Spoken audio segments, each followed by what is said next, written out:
I discovered your child out on the balcony, so I brought her inside amidst the bitter cold of winter night.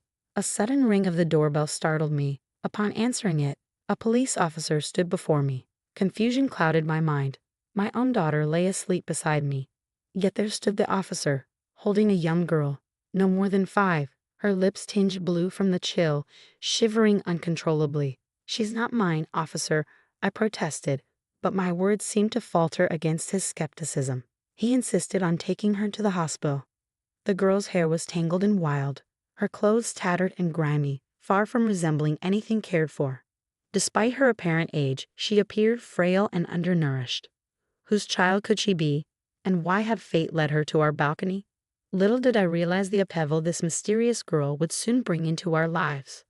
My name is Janice, a 32-year-old office worker residing on the first floor of an apartment my parents had purchased for us.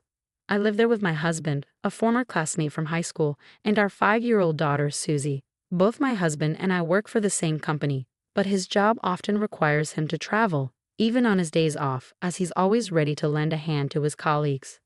On a particularly cold winter night, my husband was away on a business trip, leaving Susie and me home alone. Suddenly, the doorbell pierced the silence.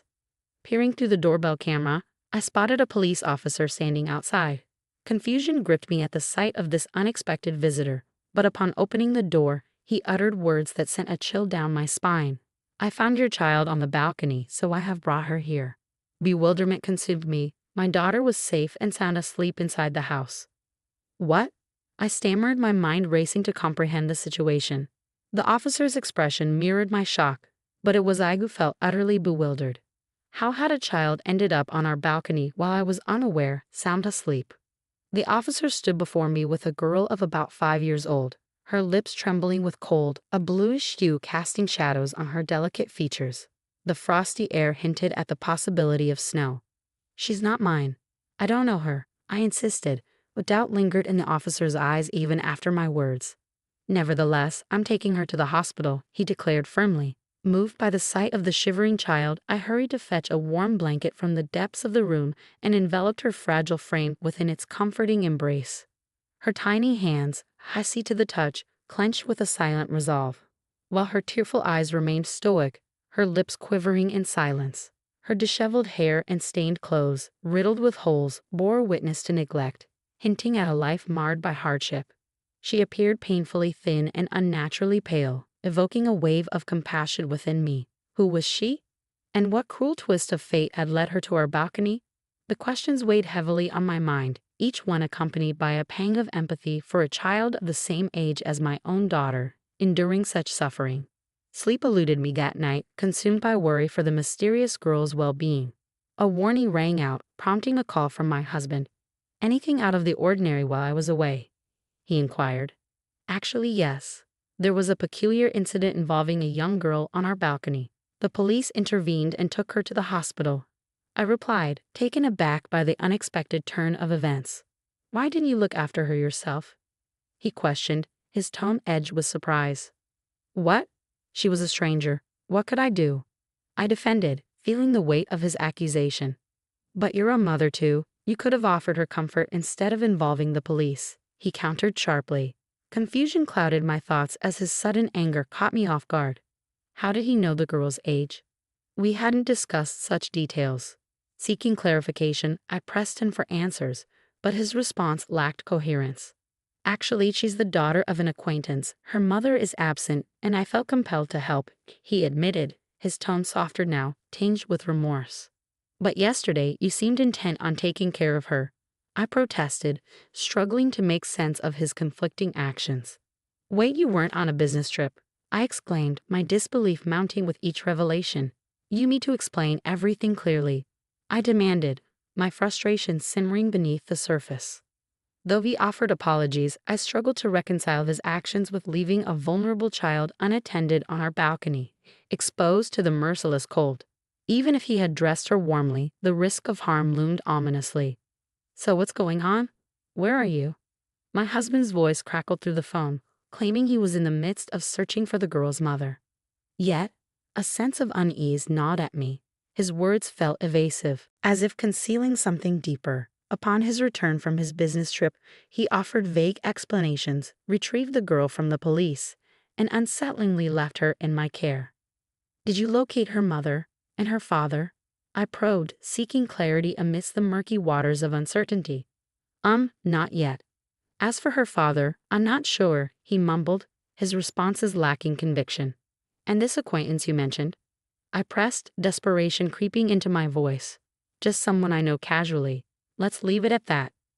I'll be heading out on another business trip soon, he deflected, his words failing to assuage my growing apprehension. Wait a minute, what about the girl?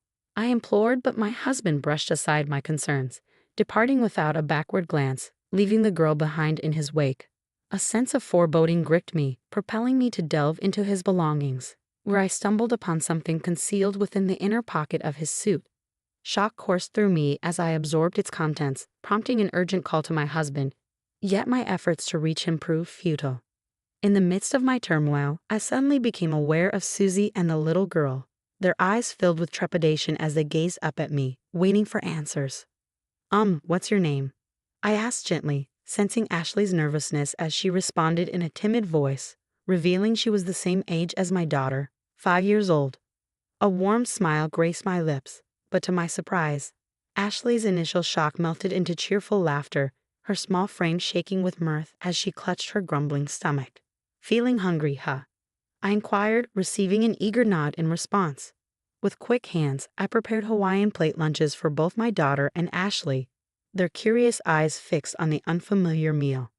Without hesitation, they dove in, their enthusiasm mirrored in the speed at which they devoured the food, leaving their faces adorned with streaks of sauce.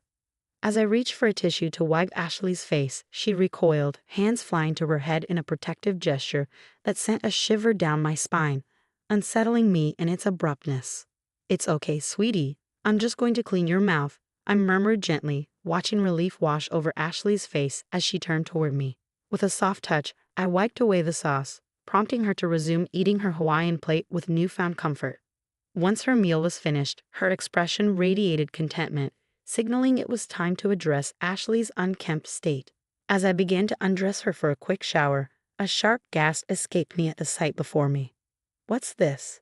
I exclaimed, dismay flooding my heart as I beheld the myriad bruises adorning her delicate skin, each one a silent testament to past pain. Struggling to maintain composure, I led Ashley cheerfully to the bathroom, determined to provide her with the care she deserved. But as I attempted to wash her body, Ashley's words caught me off guard. It's okay, I can do it myself, she asserted, proceeding to douse herself with cold water. Wait, what are you doing? I blurted out, surprised by her actions. Meeting her puzzled gaze, I learned that this was her norm, a routine she had grown accustomed to. My heart ached at the realization that such neglect had become her reality. Quickly intervening, I gently stopped her and washed her entire body with soap, ensuring she was thoroughly cleansed.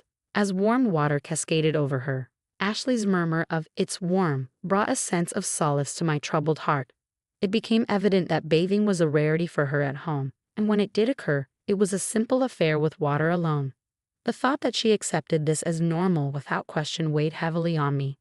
After the bath, I dressed Ashley in my daughter Susie's clothes and carefully arranged her hair. The transformation was remarkable. Standing side by side, my daughter and Ashley could have easily passed for sisters, a sight that filled me with both joy and sadness. Gazing at my daughter and Ashley, their faces mirroring each other, I couldn't help but smile warmly. Ashley possessed a quiet obedience and gentle demeanor that hinted at a deep longing for affection. She often sought solace by my side, trailing after me as I cooked, gently tugging at the edge of my skirt. At night, she clung to my hand, reluctant to let go as sleep beckoned.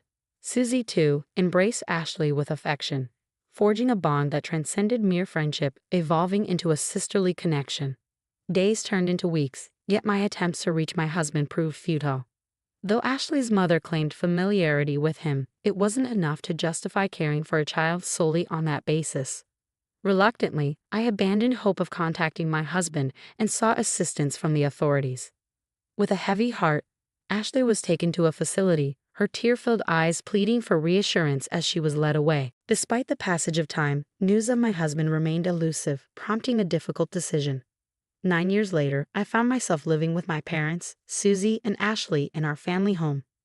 In a heartfelt decision, I had officially adopted Ashley after her time in the facility. Embraced by the love of our family, she flourished, regarded not as an outsider but as a cherished member. As the years unfolded, Susie and Ashley grew up as sisters, their bond deepening with each passing day. Their shared dream of modeling became a reality, gracing the pages of magazines as beautiful junior models, stepping into the glamorous world with confidence. Radiant with joy and fulfillment, they epitomized the essence of thriving and embracing life's opportunities. One day, a familiar yet unexpected sound echoed through our family home, the doorbell.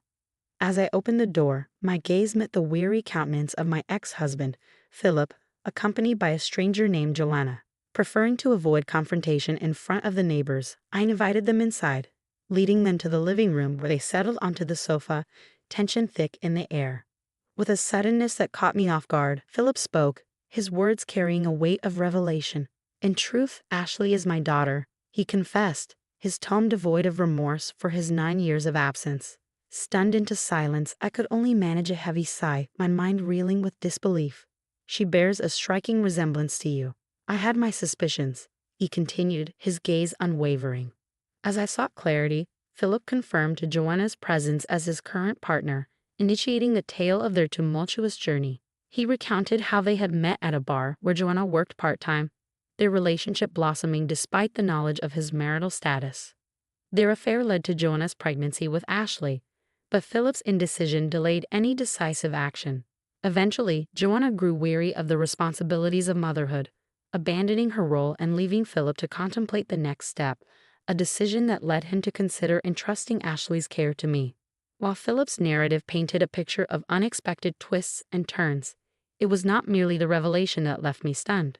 There was something more, something that lingered in the air, waiting to be unveiled. "Please give Ashley back to us." My ex-husband suddenly rose from the sofa, his plea tinged with desperation, almost on the brink of tears, accompanied by a profound apology. "What? I happened to see a magazine, and I was surprised. She's thriving, isn't she popular?" he continued, attempting to justify his request. "So what? It's none of your concern," I retorted sharply, taken aback by the audacity of his demand. "But I am Ashley's real mother. You're nothing but an imposter," he countered, his accusation striking a nerve. "How dare you say such a thing after all this time without contacting me?" I shot back, my anger simmering beneath the surface. Philip, who had fallen to his knees, grasped my leg with a pitiful expression. "We're in dire straits, with no money and facing troubles. Ashley is our only hope. Please, give her back," he pleaded desperately. The realization of their intentions hit me like a ton of bricks. "You intend to exploit her for your own gain," I accused, my voice laced with disdain. "Absolutely not. You just want things your way, but I won't allow it," Philip protested vehemently, his desperation turning into defiance. As their exchange unfolded before me, a wave of disbelief washed over me, swiftly followed by a surge of anger at their audacious request. I refused to have any further dealings with these people, not even for a moment. I declared firmly, my resolve unyielding. "And I have more news for you, Philip.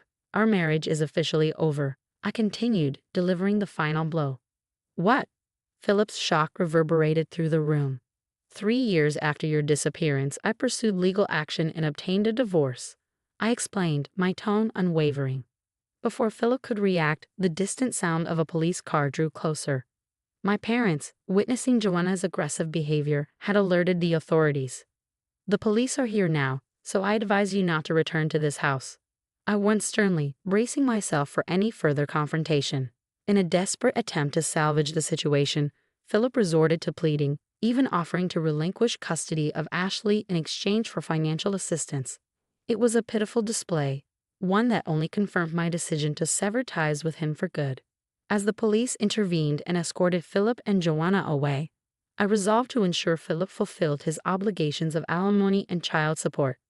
Cut off from friends and family, they would likely continue to face hardships. Despite the chaos and upheaval, the once frightened little girl had blossomed into a remarkable young woman. With her by my side, along with the unwavering support of my parents, I looked toward the future with renewed optimism, embracing the dreams that lay ahead.